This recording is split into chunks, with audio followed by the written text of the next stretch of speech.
بسم اللہ الرحمن الرحیم. السلام علیکم dear students, welcome to notes support. Dear students, آج ہم نے پاکستان اسٹڈیز کی جو نیو بک ہے اس کا چیپٹر نمبر 1 اس کے شارٹ کوشچنس کرنے ہیں. پاکستان اسٹڈیز کی نیو بک جو ہے وہ انگلش میں بھی ہے, اردو میں بھی ہے. انگلش کے چیپٹر نمبر 1 کے شارٹ کوشچنس میرے چینل پہ اپلوڈڈ ہیں, اور آج ہم نے جو ہے وہ اردو کے شارٹ کوشچنس کرنے ہیں چیپٹر نمبر 1 کے. سو لیٹ اسٹارٹ اور ویڈیو. سبق نمبر 1, پاکستان کی نظریاتی اساس. سوال نمبر 1, نظریہ کی تعریف کریں. کسی شے کو وجود میں لانے کے لیے ذہن میں جو سوچ, فکر اور نقشہ ابھرتا اور قائم ہوتا ہے نظریہ کہلاتا ہے. کسی بھی مقصد کے حصول کے لیے بنایا گیا فکری خاکہ بھی نظریہ کہلاتا ہے. سوال نمبر 2, نظریہ پاکستان سے کیا مراد ہے؟ نظریہ پاکستان سے مراد ایک الگ خطۂ زمین کا حصول ہے جس میں مسلمانان برصغیر قرآن و سنت کی روشنی میں اسلامی قدروں اور نظریات کو محفوظ کر سکیں اور اپنی زندگیاں اسلام کے روشن اصولوں کے تحت گزار سکیں. تحریک پاکستان اور تعمیر پاکستان کے مجموعی تصور کو نظریہ پاکستان کہتے ہیں. سوال نمبر 3, نظریہ پاکستان سے آگاہی کیوں ضروری ہے؟ جواب, آج کی نوجوان نسل کو نظریہ پاکستان اور قیام پاکستان کے مقاصد سے پوری طرح آگاہ رکھنے کی ضرورت ہے. انہیں اس عظیم تحریک سے آگاہ کیا جائے جو پاکستان کی تخلیق کے لیے برصغیر میں چلائی گئی. پاکستان کے عوام کو مضبوط اور متحد رکھنے کے لیے ضروری ہے کہ انہیں نظریہ پاکستان کی اہمیت اور تحریک پاکستان کے رہنماؤں کی قربانیوں کا پوری طرح علم ہو. سوال نمبر 4, برصغیر میں 2 قومی نظریے کی ابتدا کب ہوئی؟ جواب, برصغیر میں 2 قومی نظریے کی ابتدا 712 میں مسلمانوں کی آمد اور محمد بن قاسم کی فتح سندھ سے شروع ہوئی جب انہوں نے سندھ کے راجہ داہر کو شکست دی. سوال نمبر 5, نظریہ پاکستان کے عناصر میں عقائد سے کیا مراد ہے؟ عقائد میں توحید, رسالت, آخرت, ملائکہ اور الہامی کتابوں پر ایمان لانا شامل ہے. عقائد کے مجموعے کو ایمان کہتے ہیں. سوال نمبر 6, علامہ اقبال نے خطبہ اعلی آباد 1930 میں نظریہ پاکستان کے حوالے سے کیا فرمایا؟ جواب, آپ نے خطبہ اعلی آباد 1930 کے ذریعے مسلمانوں کے لیے ایک الگ ریاست کا مطالبہ کیا تاکہ مسلمان اس میں رہ کر اپنے مذہب اور ثقافت کے مطابق زندگی گزار سکیں. آپ نے فرمایا, مجھے ایسا نظر آتا ہے کہ اور نہیں تو شمال مغربی ہندوستان کے مسلمانوں کو بالآخر ایک اسلامی ریاست قائم کرنا پڑے گی اگر ہم چاہتے ہیں کہ اس ملک میں اسلام بحیثیت تمدنی قوت زندہ رہیں. تو اس کے لیے ضروری ہے کہ وہ ایک مخصوص علاقے میں اپنی مرکزیت قائم کریں.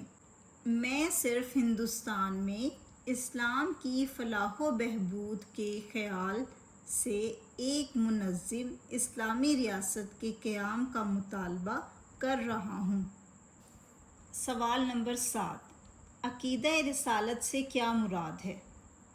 جواب, عقیدہ رسالت کا مطلب تمام رسولوں پر ایمان لانا ہے یا دائرہ اسلام میں آنے کے لیے لازم ہے کہ رسالت کو دل و جان سے تسلیم کیا جائے اور کسی اعتبار سے بھی اس میں شک و شبہ نہ کیا جائے.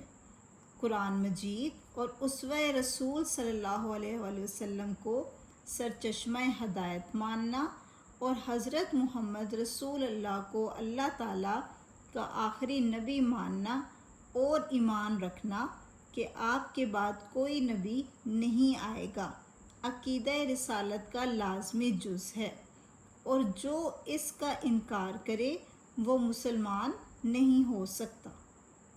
سوال نمبر 8، قائد اعظم نے اقلیتوں کے بارے میں کیا فرمایا؟ جواب: قائد اعظم رحمۃ اللہ علیہ نے 2 ٹوک الفاظ میں فرمایا تھا کہ پاکستان ایک مذہبی نہیں بلکہ اسلامی فلاحی ریاست ہوگی، جہاں غیر مسلموں کو مسلمانوں کے برابر درجہ ملے گا، وہ آزاد اور خوشگوار فضا میں سانس لے سکیں گے اور انہیں برابر حقوق حاصل ہوں گے۔ سوال نمبر 9، اب یا پھر کبھی نہیں کے عنوان سے مشہور کتابچہ کب اور کس نے جاری کیا؟ جواب: 28 جنوری 1933 کو چودھری رحمت علی نے اب یا پھر کبھی نہیں کے عنوان سے ایک مشہور کتابچہ جاری کیا۔ سوال نمبر 10، قائد اعظم نے 1 جولائی 1948 کو اسٹیٹ بینک آف پاکستان کا افتتاح کرتے ہوئے کیا فرمایا؟ جواب: 1 جولائی 1948 کو قائد اعظم نے اسٹیٹ بینک کا افتتاح کرتے ہوئے فرمایا، مغرب کا معاشی نظام انسانیت کے لیے ناقابل حل مسائل پیدا کر رہا ہے اور یہ لوگوں کے درمیان انصاف قائم کرنے میں ناکام رہا ہے۔ ہمیں دنیا کے سامنے ایک ایسا معاشی نظام پیش کرنا چاہیے جو اسلام کے صحیح تصور مساوات اور سماجی انصاف کے اصولوں پر مبنی ہو۔ سوال نمبر 11، مساوات کے متعلق اللہ تعالیٰ کا فرمان لکھیے۔ جواب: اللہ تعالیٰ نے مساوات نسل انسانی کا درس دیتے ہوئے سورہ الحجرات کی آیت 13 میں یوں ارشاد فرمایا ہے، اے لوگو، بے شک ہم نے تمہیں ایک مرد اور ایک عورت سے پیدا فرمایا اور ہم نے تمہیں قومیں اور قبیلے بنایا تاکہ تم ایک دوسرے کو پہچان سکو۔ بے شک اللہ کے نزدیک تم میں سے زیادہ عزت والا وہ ہے جو تم میں زیادہ پرہیزگار ہو۔ سوال نمبر 12، جمہوریت کی تعریف کریں۔ جمہوریت کا مطلب ہے عوام کی حکومت۔ یہ ایسا نظام ہے جس میں عوام اپنے حکمران خود منتخب کرتے ہیں۔ اس نظام میں تمام شہریوں کی بھلائی کا خیال رکھا جاتا ہے اور رنگ، نسل، ذات پات یا زبان کی بنیاد پر کسی سے کوئی فرق یا تفریق نہیں کی جاتی۔ سوال نمبر 13، اللہ تعالیٰ کی حاکمیت سے کیا مراد ہے؟ جواب: اللہ تعالیٰ کی حاکمیت کا مطلب یہ ہے کہ اس پوری کائنات کا اصل مالک اور بادشاہ صرف اللہ تعالیٰ ہے۔ ایک اسلامی ریاست میں کوئی بھی حکمران اپنی مرضی نہیں چلا سکتا، بلکہ وہ اللہ کے بنائے ہوئے قوانین کے مطابق حکومت کرنے کا پابند ہوتا ہے۔ اوکے ڈیئر اسٹوڈنٹ، یہ چیپٹر نمبر 1 تھا آپ کا جو نیو بک پاکستان اسٹڈیز کی کلاس 10th کی آئی ہے، اس کا چیپٹر نمبر 1۔ اس کے میں نے شارٹ کویشچن یہاں پہ کور کیے ہیں۔